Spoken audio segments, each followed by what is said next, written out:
Hello, welcome to this episode of Martial Truth Podcast, my study of Chen-style Taijiquan practical method with my Shifu master Chen Zhonghua.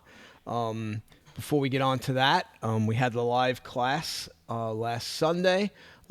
People seem to have really enjoyed it. The video that I posted afterwards, people seem to really like it, so I'm happy about that. We plan on doing more in the future. So the benefit that the members get is when they attend the class live, they can ask questions and I can answer those questions. So it gives me a chance to give detailed answers on questions that you guys, the members that pay the monthly fee, again, monthly fee only being $2.99 a month, it's another benefit you'll get out of it, all right? So we're hoping to do one in January, so maybe every other month we'll do a live class. All right, so I appreciate everybody that attended, appreciate everybody that participated and asked very good questions, which gave me an opportunity to play off that and go back and forth and for me to answer those questions. So thanks again. As always, if you enjoyed the channel, if you like the podcast, please click that like, share, and subscribe button. Consider becoming a monthly member, all right? You get some things that others don't get, all right? Master Chen Zhonghua, who we'll hear a lot about in this podcast right now that I'm doing, will be here in February. I will put a link to that event in the details.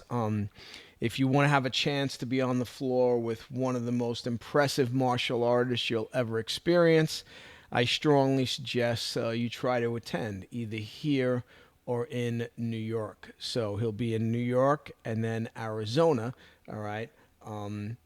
End of January, early February. I'll put links to both events again in the description. So let's talk about my study of Chen-style Taijiquan practical method. So my karate had begun going in a different direction probably in the mid-1990s, mid to late 1990s, okay? I began studying aspects of the Bubishi with a senior karate sensei. His application, his bunkai and oyo principles were different from the senior Isshinryu sensei. Most of the senior Isshinryu sensei I'd come across.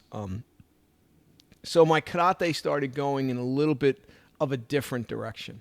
I was looking for answers. I'm asking questions amongst a lot of the senior Isshinryu sensei, with the exception of a couple of them. I'm not really getting satisfactory answers. I'm starting to read books like the Bubishi, books on principles, whether it be maybe a book on Taiji, a book on Shinyi, a book on whatever that has principles in it. And I'm like, this is interesting. These principles seem to apply to what we do in karate, but I don't hear anybody really talking about them. Okay. I had a few different people that taught Taiji in my dojo. I had a storefront school. It's still there. My student still runs it in New York.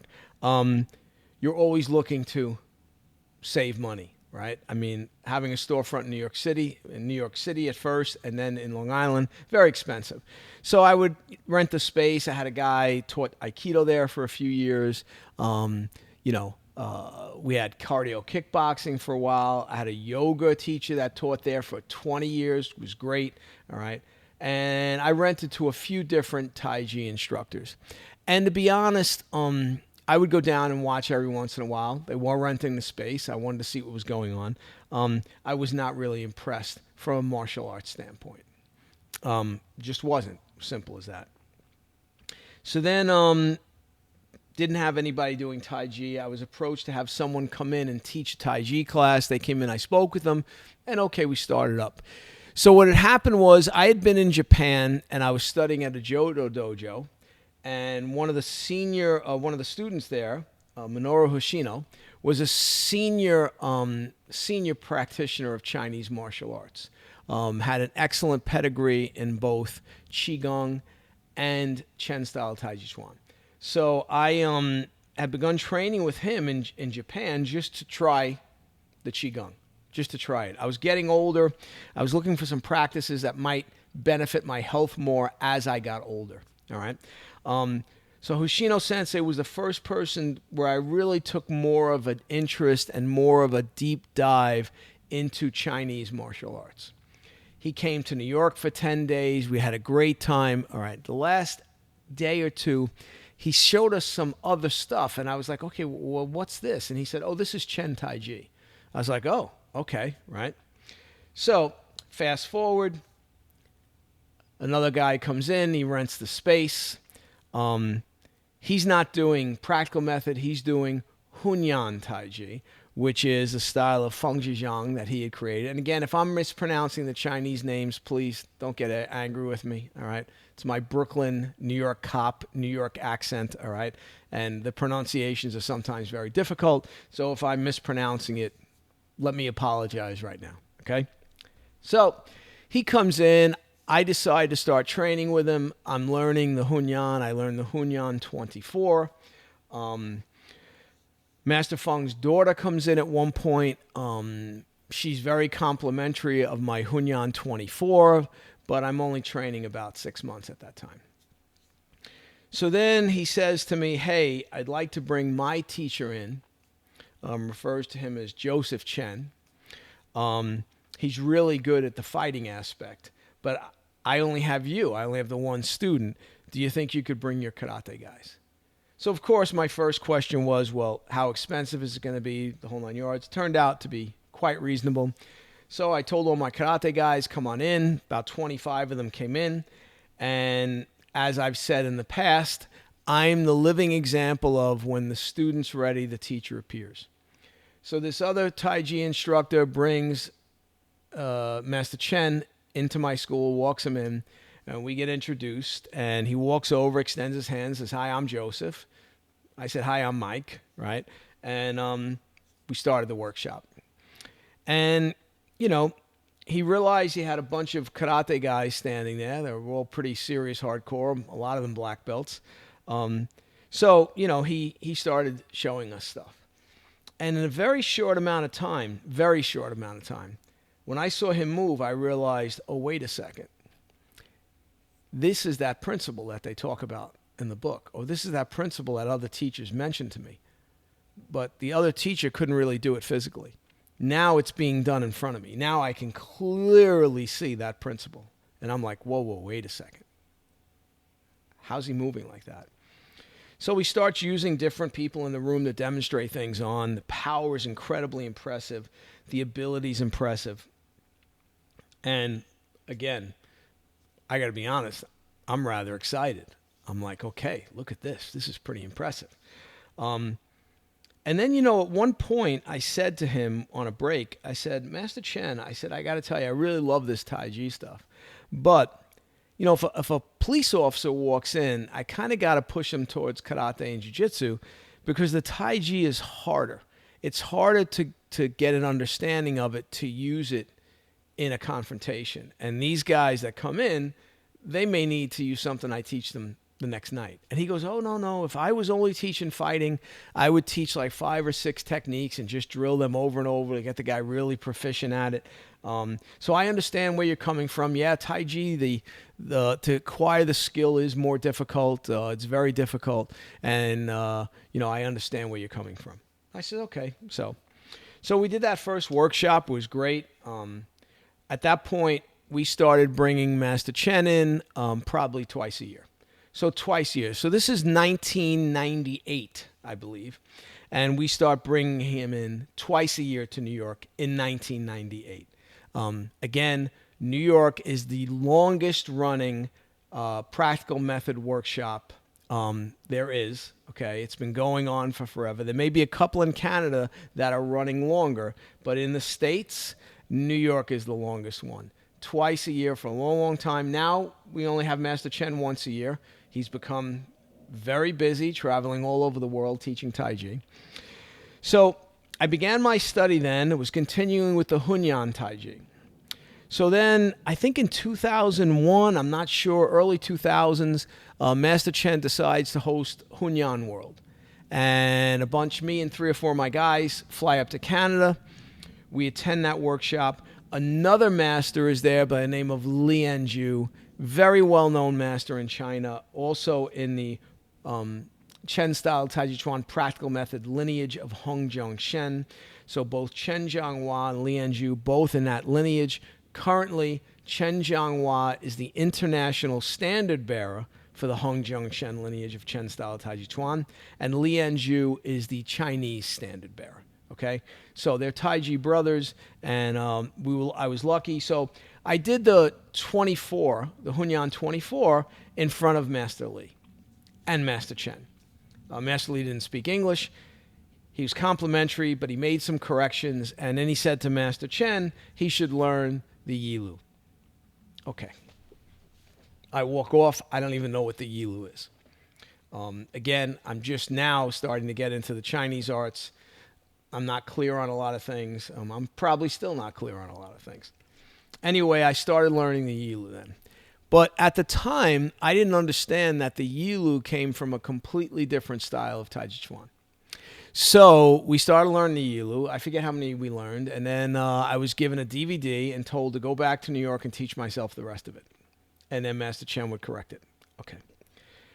So we go back the following year to the next Hunyan world, and I had taught myself the form, but I'm watching people do it up there, and I'm like, oh, mine doesn't look like that. I'm like, oh, mine's really not that good, right?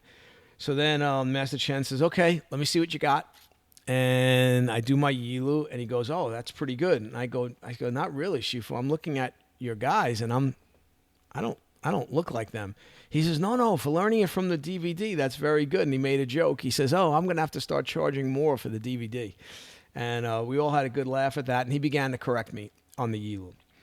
It was during that trip that I found out that I was now learning two different styles of Taijiquan. So I was learning the Hunyan Taijiquan of Feng Zhejiang, and I was learning the Chen style Taijiquan practical method of Hongzhong Shen. So now Master Chen starts giving me the rules for practicing the Yilu. And if you follow my Principles of the Martial Arts series, a lot of those rules are right there. And those rules to me are universal, but it was there where I first started applying them into my martial arts training, which was in the study of the Yilu for the Chen style Taijiquan practical method. So now I leave, we're practicing, I'm working on it, I'm trying to follow the rules, and I go back to New York, and I start applying those rules in both the Taiji forms, the Hunyan 24 and the Yilu, the structure form of Chen style Taijiquan practical method. Master Chen comes into New York. He sees me doing the 24, and he says, whoa, what are you doing? I said, I'm doing the 24. He goes, yeah, but it looks like the Yilu. I said, well, I'm following the rules. He goes, well, Hunyan doesn't practice like that. And it was at that point I decided to make a decision, which that decision was I was no longer going to continue training in Hunyan. I would totally focus on Yilu and practical method. And from this point on the video, instead of using Chen style Taijiquan practical method, I will only use practical method. Just make it easier for me and everybody else. So I started working seriously on the Yilu. I worked on Yilu only and the foundations. We have Taiji basics, or foundations as we call them, for about 5 years. Was constantly asked by the disciples, we'll show you the Erlu, we'll show you broadsword, we'll show you straightforward. I was like, no. My group, we only focused on the Yilu for the first 5 years. Then I came to a decision. I was sitting at one of the events up in Canada. Master Chen was giving a speech. I thought he was talking about me, and he was actually talking about someone else, I found out years later. But I made the decision to apply for discipleship, to become an indoor disciple. So for my karate friends, being an indoor disciple, it becomes more or less like a father-son relationship. You are trained differently from others. I know there's people that say, oh, no, he shows everything at the workshops. Yeah, I don't agree with that statement. So I became a disciple in 2003. So I've been a disciple for quite a long time. I'm one of the most senior disciples. I'm disciple number 25, I believe. Many of the ones before me are not that active, all right, which happens. All of us that teach know that early students, they may last a long time and then fall by the wayside. Life gets in the way, things happen. Okay. But so I'm one of the longest disciples and one of the earliest disciples of Master Chen Zhonghua. And I tell people all the time, I consider it the most important decision I made in martial arts, becoming a disciple of Master Chen Zhonghua. We're roughly the same age. He's a couple of years older than me. I felt at the time I would have a chance to have a long-term relationship where I would be learning the whole time. Not where it would get to the point and he would go, oh yeah, you got it, you're good to go. Taiji is not like that. Practical method is not like that. I will tell you, unless you've been on the floor with Chen Zhonghua, you really can't comprehend what it's like. My discipleship ceremony is a video. It's available on the channel. You can watch it. And when I first put it up, I had people making comments like, oh, that's fake. Oh, Calandra's going with it. Oh, Calandra's jumping from. But it was interesting. Other people that knew me immediately responded and said, are you crazy? Calandra would never fake it. And that is correct. I've never once faked going for Master Chen Zhonghua. So when you see him doing techniques on me, I am not trying to make him look good. He is actually doing those techniques on me. So understand that. Understand there is no fakery in what's going on there. It is a real ability. The interesting thing in practical method is we never use the excuse of chi as why that ability is there. It's a physical ability based on alignment, high level body mechanics that you have to work on to really be able to get and do. So I'm doing, practical method now 25 years. I've been a disciple for almost 23 years. Okay. And again, I see Master Chen now once a year, maybe twice a year if I also go to New York. It never gets old. And what I mean by that is the abilities I see him do have only improved. I've seen his evolution from the early days up until now, and that evolution is substantial. Now, if you were someone that disappeared in early days and now you look and see what he's doing, you probably won't understand what he's doing because, like as we like to say, you got off the bus. But I stayed on the bus for the whole trip. So I saw the evolution. I experienced the evolution. The things he's taught me in martial arts is literally amazing. And it covers everything, power, speed, everything, joint locking, throws, you name it. It's in practical method. And what's great about practical method is it's called practical method for a reason. It's very practical, and we have a method for actually teaching it. Sometimes I see people teach and they basically are just going through the motions. But in practical method, we have a method that hopefully you'll get some of the ability. And in Taiji, we call that ability a mysterious ability. Often when I push hands with people for the first time and they're just being knocked over or falling over, their response is, I don't understand what you're doing. That's the mysterious ability, all right? So practical method, once I started studying practical method, I don't do Qigong. I don't do Hunyan. I find all those things are in practical method. So I just continue to study practical method. Practical method only has 4 forms. It has the Yilu, which is the structure form, which if you're starting in this style, I highly recommend you spend a few years on the Yilu before you go to the next form, which is the Erlu, which is the cannon fist.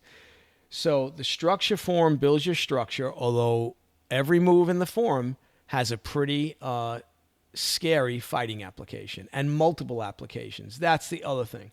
There isn't one fighting application for each move. There are multiple applications for every move. So again, another thing that reinforced and made me realize something with my karate, which was that the karate should be the same way. There should be multiple fighting applications for the different moves. Then you learn the Urlu, if that's what you learn next. The Urlu is the cannon fist. The Urlu is all about literally just crushing the enemy.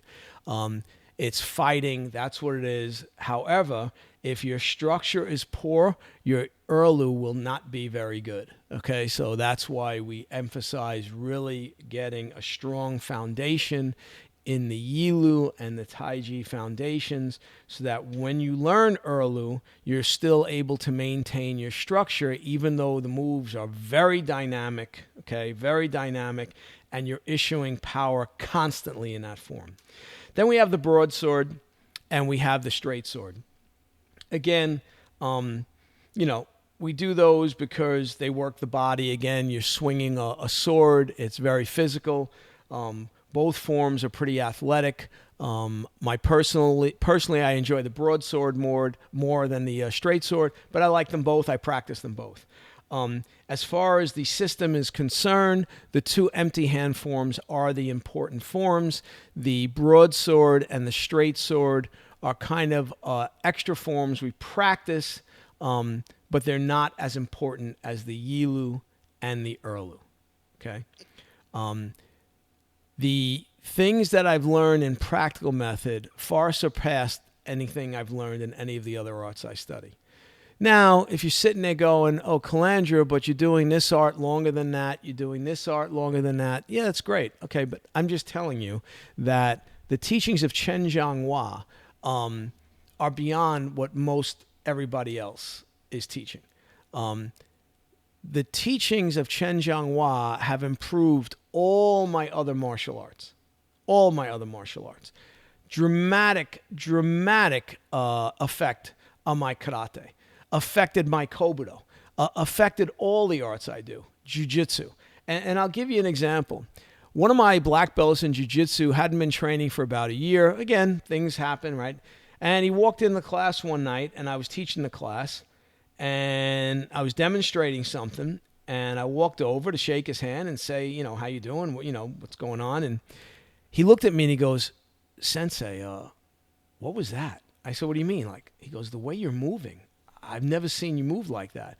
And I remember what my response was. My response was, it's this Taiji stuff. This Taijiquan it's amazing, the body mechanics and everything. And once you understand how to use the body on a high level, it kind of bleeds into all your other arts, and it makes all those arts more powerful.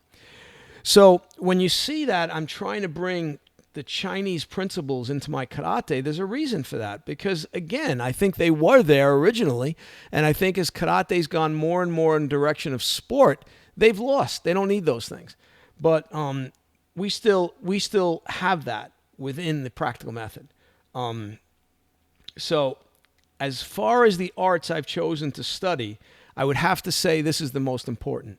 As far as my relationship with Chen Zhonghua, it's an extremely important relationship to me. He's treated me phenomenal. The stuff he's taught me, I'm super highly appreciative of. And again, I've had a lot of karate people decide to take the plunge into the practical method. And once they have, they realize, oh, this is how I should be moving in karate. Oh, this is, right. And that's the thing I find kind of interesting, right? So as far as my training goes, I'll never stop doing practical method. And I was asked years ago by someone, if you were told by a doctor you could only train in one martial art, what would it be? And my response was practical method. And the guy who asked me was an Isshinryu karate guy, and he got very upset with me. And I said, well, look, first off, I don't think that's going to happen. I don't think a doctor is going to tell me, well, Calandra, in order to survive, you can only do one martial art. So the question on its surface is kind of silly. But I gave an honest answer. I think the Chen-style Taijiquan practical method has the highest ceiling okay? I'm nowhere near that ceiling. I'll never reach that ceiling. I'll be in the box before I reach that ceiling. But the abilities it's given me, I'm extremely appreciative of. And I'm extremely appreciative of Master Chen Zhonghua and what he's done for me. So, if you get a chance to attend a workshop with Master Chen Zhonghua, I highly recommend it. And here's the thing. You don't have to know anything about practical method. In New York, for years, we've had people call up and say, hey, I saw a video with Master Chen Zhonghua. I was wondering if I could attend the workshop, but I've never done this art. And we say, sure, come on in. And none of those people have ever regretted it. And many senior karate senseis have come to the workshop, and usually their response afterwards is one of, I don't even know what I just experienced. I don't understand how he's moving like that, how he's generating that power, how he's manipulating me. I'm trying to get my head wrapped around it. So it's a unique experience, and the thing to realize with Master Chen Zhonghua is he's the complete package. And what do I mean by that? No ego, okay?